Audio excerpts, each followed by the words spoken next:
right there beside my bed was Jesus. He was not smiling, and without moving his lips, he said, "Sandy, everything's going to be okay." Or all right, actually, that's the word that he used. This is Touched by Heaven. Everyday encounters with God. Those moments when heaven and earth collide and we see God. We see his hand reaching out to us, attempting to get our attention, inviting us into a closer relationship. Here we share stories of encounter with angels, divine intervention, prophetic dreams, near-death experiences, visions, God incidents, big and small. I am your host, Trapper Jack. Welcome. Hope you're having yourself a great day. This is the Big 70, episode 70, here at Touched by Heaven, Everyday Encounters with God. When I was 8 years old, I was sleeping and a light came on, and I thought that it was from the hallway. This is Sandy. So I looked up because I was facing the wall. I looked at the door and the light wasn't coming from the door. So I turned over, and right there beside my bed was Jesus. When I looked at him, I wasn't afraid. He stood there. He was not smiling. He looked very brokenhearted, very sad. He had his hands in front of him, and without moving his lips, he said, "Sandy, everything's going to be okay." Or all right, actually, that's the word that he used. And then after he said that, he just looked at me, and then he disappeared into the light that he came out of. Everything is going to be all right. Sandy didn't know it then at age 8, but she would be going back to that moment time and again throughout her life to get her through some incredible hurdles, some incredible heartache moments, just moments where she'd be able to go back to that moment and just remind herself, because Jesus said it, everything is going to be all right. But you know, couldn't he? Why didn't he appear to you and say that? Why didn't he appear to me at age 8 and say that? Why Sandy, right? I always like to say in these episodes, this is not a competition. These encounters that we share and that you are sharing with us, these encounters are not a competition. God gives us what we need at that time, and God is in communication with every single one of us, but sometimes very subtle, and which is why often we miss the messages. Here's something very blatant, right? You're not going to forget this, because Sandy, needed that moment to get her through some incredible hurdles. Why didn't you get that? You've gone through hurdles. You've gone through some tough times too. Wouldn't it just be so much easier if God did it that way? But God does it however he does it with each and every one of us. He meets each and every one of us where we are. Well, this kind of connects us to last week's episode in which I introduced you, if you weren't aware, of St. Ignatius of Loyola. Amazing story, a man who, born in the late 1400s and in the 1500s, he was a soldier, sustains this injury, takes him out of commission, and during that out of commission time, he goes into commission, he connects with God, and he comes up with something that later becomes known as the Ignatian spiritual exercises. And it boils down to this, that every single thought we have in our lives, every single thought of every day, every action, everything in our lives is either connected to God or it's not. It's connected to the enemy. Either it is bringing us to our purpose, our fulfillment, our total being with God, or the enemy is trying to take us away from God. And the enemy is very cunning. The enemy can look like, oh, that's a God thing, and it's not. It's taking us away, but we don't know that. So the first part is understanding, is this connected to God, or is this connected to the enemy? And it's not always easy, right? So St. Ignatius came up with this series of exercises to help us connect and understand what is fulfilling us and what is our purpose and connect. So, and we'll get into more of that later in this episode. As well as something I came across the last few days here in terms of thinking like a Jesuit, because St. Ignatius of Loyola started the order of priests called the Jesuits. And so there's also something called descending to the particular, which has to do with decision-making and how to make the right decision. But before you can make the decision, you have to make sure you know who you're connected to in order that the right one, the Holy One, is directing that decision and not the enemy. So it's all connected, right? It's all connected. And we're going to get to that in a second here. But first, I want you to hear Sandy's story here on Touched by Heaven, Everyday Encounters with God. You know what, though, Trapper? Okay, my girlfriend, she's my best friend. when I told her about my experience with Jesus, and she says, "Why did Jesus come to you and not me?" Because she was a devout Christian. But I was in danger, in turmoil, my young life. Already in turmoil because Sandy was undergoing a lot of abuse at that early age from her mom. Mom wasn't right for a variety of reasons, especially maybe because Sandy had lost a brother very early on in his life, and it just affected Mom so horribly. And Mom just wasn't right. So all that abuse was dumped on Sandy. And then to top that all off, when Sandy was only 13 years old, her mom died. I've always had this very close and strong relationship with Jesus. Now, I haven't been a perfect Christian throughout my life.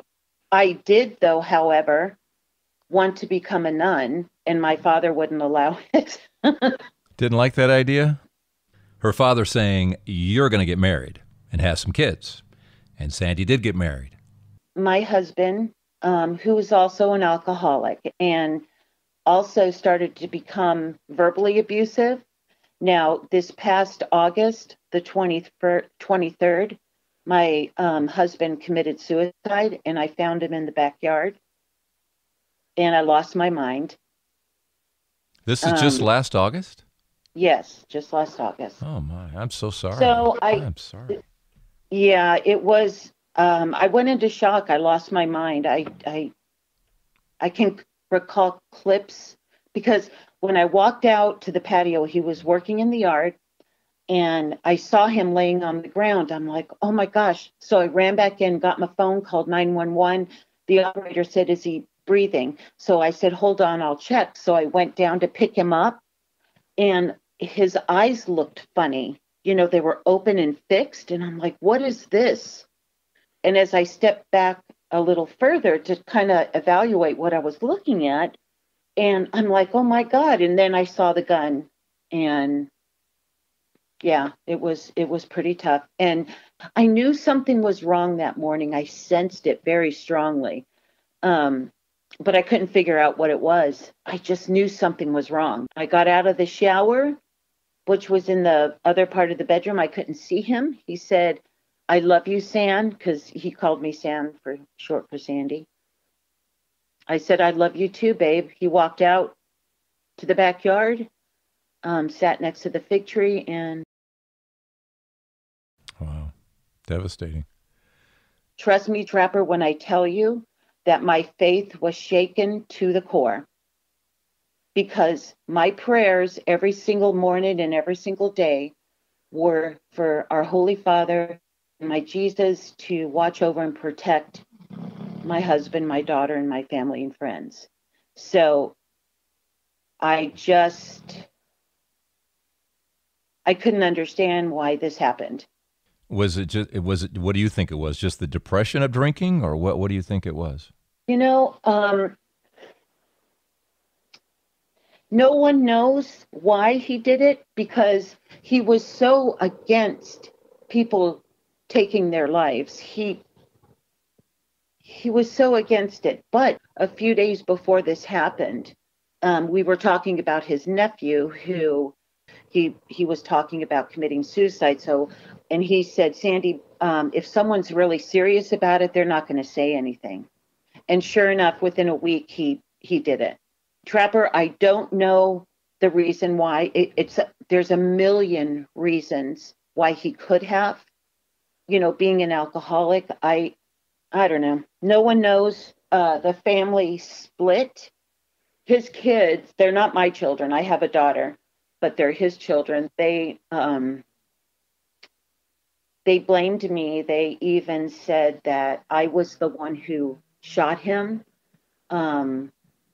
It was just horrible, Trapper, just horrible. But it's better now. Why would they think you did it? Because people have to blame someone. There was no note, no indication that he was going to do this. It's just what people do, Trapper. Oh, I'm so sorry. I'm just so sorry. And that just had to rock you to the core. Faith too. Oh my gosh. I can't even explain it. I just couldn't understand why our Holy Father would let something like this happen to me. But you know the term, what doesn't kill you makes you stronger, kind of thing. Now think about this. Jesus Christ himself, second person of the Holy Trinity. He looks at our lives, in this case, Sandy's life. He sees the timeline. He sees all the things that are going to happen or could potentially happen. We have free will. We have free will. But within that, he sees all the possibilities of the things that could or will happen or whatever. And he looks and goes, you know what she needs? You know what Sandy needs? She needs me. And she needs me in such a personal way. And she needs to see me and the grief that I am experiencing for her, the empathy I have for her, the love I have for her. She needs to see that and remember that and be old enough to remember that. So age 8. And she just needs me to say, Sandy, her name included, Sandy, everything's going to be all right. Everything. And that's it. Those few seconds. And she'll remember that so that when all these things befall her or potentially befall her, she's always got that to go back to and hang on to. And he gives that to her. He gives that to all of us. In some way, shape, or form, he says, he needs some extra graces, some extra blessings to get through this. I'm not going to give them anything they can't handle. That's a promise. That's a promise from God.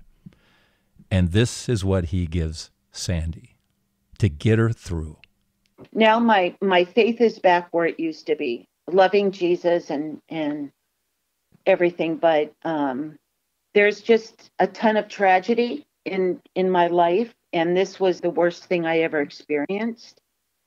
I don't know. Does that moment when you were 8 years old, you go back to that moment and just kind of connect everything to that, if you can?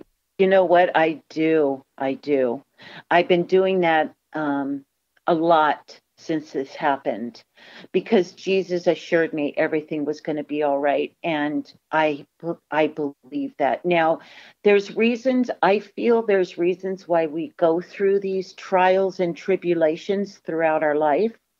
It could be a test, about how strong my faith is in God. And because when this happened with Butch, Trapper, I'll tell you, I almost lost complete faith and gave up on Jesus. But I have reconnected with my relationship with him. And yes, I think that when I was 8 years old and he said that to me, that was something he meant throughout my life, not just then. Maybe there's somebody that I'm going to meet that's contemplating suicide, and I'm going to be able to share with them that if you do this, you're going to destroy your family and friends, because they don't think about that before they do it. They're just thinking of their pain and they can't deal with it. So they have to end their life. You know what I'm saying? Absolutely. Yeah. You're right. Because if they really thought about it, the pain it was going to cause other people, I don't know that they would do it. Mm-hmm. But they're so wrapped up in their own agony. They're in their own agony. They're not in their right mind. They really are not in their right mind.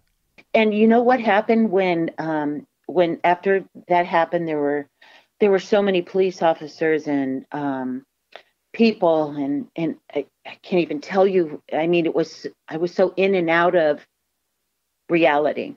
I'm sitting at the table, and this sergeant, a police officer, comes over to me, and I'm in shock. I'm just like, they wanted to take me to the hospital. My blood pressure just hit the roof. I was shaking uncontrollably. The whole thing. The sergeant comes over to me and he says my name, Sandy. And I turned and I looked at him. He said to me, "Are you concerned that your husband's soul has gone to hell?"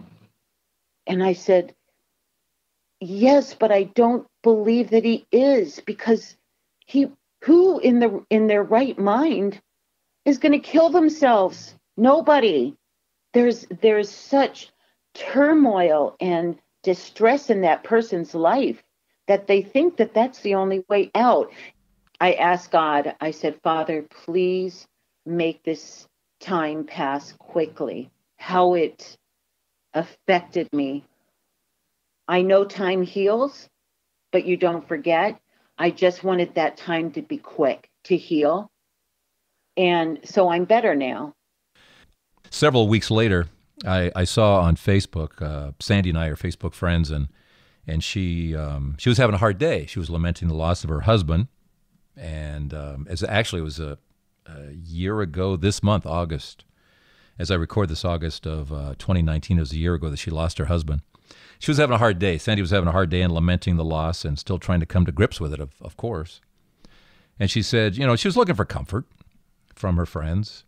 And she said, I'd love to turn to the church, her church being the Catholic Church. She said, but unfortunately, the Catholic Church believes that suicide, well, that's just automatic hell and damnation forever. And I quickly responded to that and said, that's just not true, Sandy. I said, the church believes in a merciful God, that only God knows what's going on in our minds, and how can we be in our right mind when we make a decision like that? So that's not the case. That's just not the church view. And she thanked me for that, for the correction. Looking at this topic, life or death, as St. Ignatius would look at it, am I connected to God or am I connected to the enemy? Which one wants life? Which one wants death? Which one said, thou shalt not kill? It's an easy decision, right? It's very black and white, right? It's very black and white. And just recently, I was at Mass, and our new priest, Father Kevin Fox, who brand spanking new out of the seminary, he was preaching about St. Ignatius, and he has gone through the spiritual exercises. He's not Jesuit, but I thought, well, I'd get his perspective because he's been through this thinking process of being connected to God, being connected to the enemy. He's not a Jesuit. I don't know if he thinks like a Jesuit, so I thought I would check in with Father Fox and just kind of get some takes on this. Ignatian spirituality does not belong to the Jesuits. The Jesuits use it because it comes to them from one of their founders. But Ignatius did not write the rules for the discernment of spirits for the Jesuits. He wrote them for the church, and actually he wrote them particularly first and foremost for diocesan priests. I can mostly talk about my own experience. Well, it's part of your formation in a sense, isn't it? Yeah. Ignatian spirituality is important to me. We delved in last week in the podcast about him being a soldier and all that, and then getting hit with a cannonball, as you had mentioned in one of your homilies, and then he kind of came to this thinking of what it's like every thought, every action, everything is either his feeling was that it's either connected to God or to Satan, and he detached from everything that wasn't of God. That seemed to be what he was striving for. Would that be correct? Mm-hmm. Yeah, okay. That would be correct. And of course, we understand that he also got very much into the visualization of when you hear the Bible readings and such, right. You place. That's typically when you refer to Ignatian spirituality. That's typically the first thing that people jump to is utilizing your active imagination in prayer. Mm-hmm. You put yourself there. You put yourself there. Yeah, exactly. If he's feeding the 5,000, maybe you're the kid with the fish. Maybe you're one of the gathered in a group of 50 on the slope, and what does the grass feel like below me? And so you kind of really physically put yourself there. So there's that aspect. But then there was something I heard about yesterday, which I thought was interesting in terms of looking at problems, solving problems, is something called descending to the particulars. Are you familiar with that part? Yeah, I'd have to review a little, brush up on it a little bit, but yeah, we use this sort of language to be aware, to understand, and then take action. Be aware, understand it, and then take action. Be aware. Whatever's going on inside you at any particular time, just be aware, understand it. Am I connected to God? Am I connected to the enemy? What is it? Be aware, understand it, and then to take action. And I mentioned to Father Fox, I said, with Sandy in this episode, look what she did. Jesus appeared. Now, she's 8 years old, and she followed the Ignatius spiritual exercise without realizing it. She's 8 years old. She experiences Jesus. She's aware. She's understanding it. That's Jesus. And then she's taking action. What's the taking action part? He was consoling her. It's all going to be all right. It's going to be okay, Sandy. It's going to be all right. She then, later in life, as she's gone through these horrible moments, these hurdles and all that, she's been able to go back to that moment and have Jesus console her. So that is being aware, that is understanding it, and that is taking actions without even realizing it.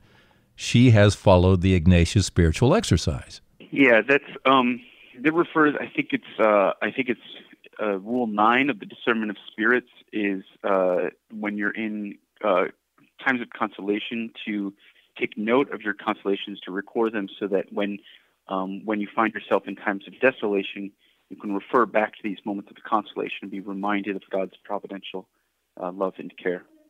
There's just one of the Ignatius spiritual exercises we could do right now. During those moments when we're doing the horrible self-talk, and we all do that. I do that. It's like this, and when we're just beating ourselves up and we're going through that negative self-talk, well, in that moment, if we could just stop and say, who am I connected to right now? Am I connected to God or the enemy? And just be able to stop it, just acknowledge it right there, and then go to one of those moments in our life where Jesus did something, pulled us out of something. Go to a moment of consolation when something great happened and it was a blessing from God. We immediately pull ourselves out of that desolation, and right into consolation and into the arms of Jesus once again. That's something we can do right now. All right, what about descending to the particular? When it comes to Sandy's husband, you just can't put him in with everybody else faced with the same situation and coming to the same conclusion and having the same action, can you? Don't you have to descend to the particular, each individual? Isn't that the way God looks at things? Okay, but I mean, there's always been mortal sin, though, right? St. Paul, I think, addressed it. Did he not? Something about, yes, he does. Okay. He refers to sin that is deadly. Mm-hmm. Right. Well, that's how we translate it into contemporary English. But mortal means deadly. Like if someone receives a mortal wound, they were saying it's a deadly wound. A mortal sin, a deadly sin. Yeah, the words are interchangeable. It was always considered to be, the very last act that they committed on earth was actually an act of murder, which is grave matter, and they because they were dead, they didn't have the opportunity to confess their sins and be absolved of their sin.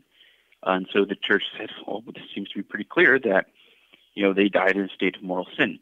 Well, particularly in the 19th and 20th centuries, sort of our advances in psychology have shown that someone who goes into this, who does this sort of action, they are not necessarily in full freedom there. They don't necessarily have sufficient will to be able to commit a mortal sin. Once again, descending into the particular of that particular person who may not have been in their right mind, who may have been under the influence of alcohol, who may have been in this severe depression that... I would say they may have been in a severe depressed state, which may have been no fault of their own. Their brain chemistry is thrown off, and they're sapped of their freedom. So it's still grave matter. It's still a grave sin, but they don't necessarily have the will for it to be a mortal sin.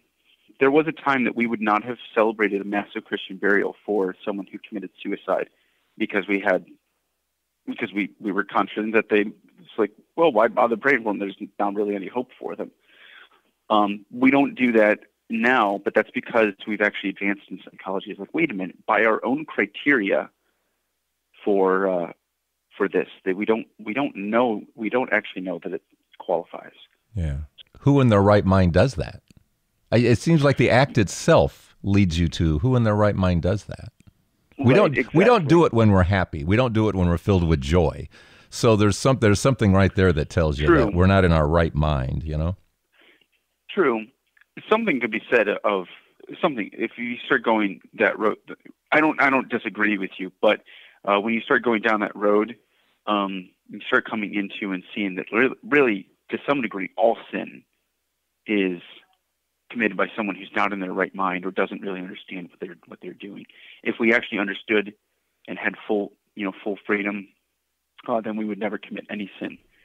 The answer lies somewhere in between there. Right. So the church did go through a change. Yes. Yeah. Because of advances in psychology. God addresses each one of us individually. We all have our own individual story. He descends into the particular, and it's not a swath, if you will. I do a lot of this in the confessional when I will explain to people what are the particulars for how kind of how to determine what is a sin and what is not a sin, and I teach them and form it because I want them to form their consciences. And so sometimes you could have you could have two people commit the same sin or commit the same action, and there'll be two different sins because their reasoning for it is different. Actually, this is kind of a classic, becoming a classic way of looking at it in contemporary moral theology. Lying is wrong, right? And yet, imagine that you are living in Germany in the 1930s, and you are hiding Jews in your attic. Nazis come and knock on your door, and they ask you if there are Jews in your attic.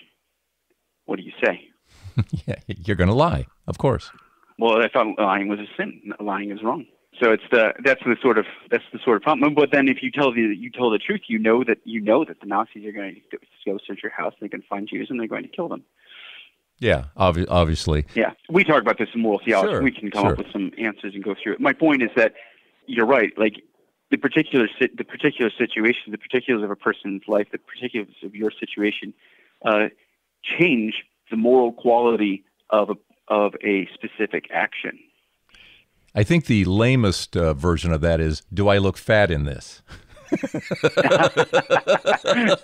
Yeah. No, honey, you look great. Let's go. Yes. Yeah. Have you ever heard of Father Timothy Gallagher? Yes. Yeah. But Father Timothy Gallagher is the one who taught me the rules for the discernment of spirits. Bottom line is that Ignatius is for all of us. It's not just a Jesuit thing. Right. Yeah. And so that's the thing. Like, I do appreciate Ignatian spirituality, which I will also say is strange to hear myself say. Like years ago, I would not have thought that at all. It did not jive with me when I was first hearing about it. And what made it click, Father Galloway or Gallagher? Well, it's actually going through the exercises. That was how I really learned it, was to actually go through this. And then it becomes kind of became part of the rhythm of my spirituality, and it could go forth from there. Thank you, Father Fox. And he mentioned Father Timothy Gallagher. He's all over YouTube and in Google searches. We'll link it in our weekly email. You can check that out. Or, like I said, just go to YouTube and Father Timothy Gallagher. He's very good at explaining how to discern the spirits. Am I connected to God right now? And it's really interesting when you go through this or look back in your life again when you thought you were being led by God somewhere and nothing happened. It's like, what? Sometimes you find out you're being distracted. That's the enemy is very coy, very cunning. So these exercises are really valuable in terms of being sure on a moment-to-moment basis. Is this God? Is this coming from God? Very valuable. So Father Timothy Gallagher, if you're searching for someone who can kind of lead you in the right direction, and then if you want to just look in your own area where the Ignatius spiritual exercises are being offered, check that out. All right, what is the takeaway today? What did God just say? Well, on a podcast that emphasizes the big stuff, encounters with angels and divine interventions and near-death experiences and all that, let's not forget, God is in constant contact with us. And are we connected to God or to the enemy? How is that self-talk? Where are we right now? Good reminder in the Ignatius exercises, spiritual exercises. And if you're looking for that, as I say, you can do a local search, and there's somebody offering those exercises. Something else, too, is that, of course, if you're going through some such serious self-talk, negative self-talk, and are considering suicide, make sure you do reach out. Part of a church, reach out to the clergy or mental health center. There are a lot of very good people out there who would like to help you. All right? All right. Thank you so much for joining us on this week's episode of Touched by Heaven, Everyday Experiences, Everyday Encounters with God. Let's rename the podcast, Trapper. Come on. I need your story, by the way. Where you been? You've been sitting on that encounter you had. Angel? Divine intervention? Prophetic dream? Vision? Big or little God incident? What is it with you? Let me know. Go to touchedbyheaven.net. Leave me a note there, would you?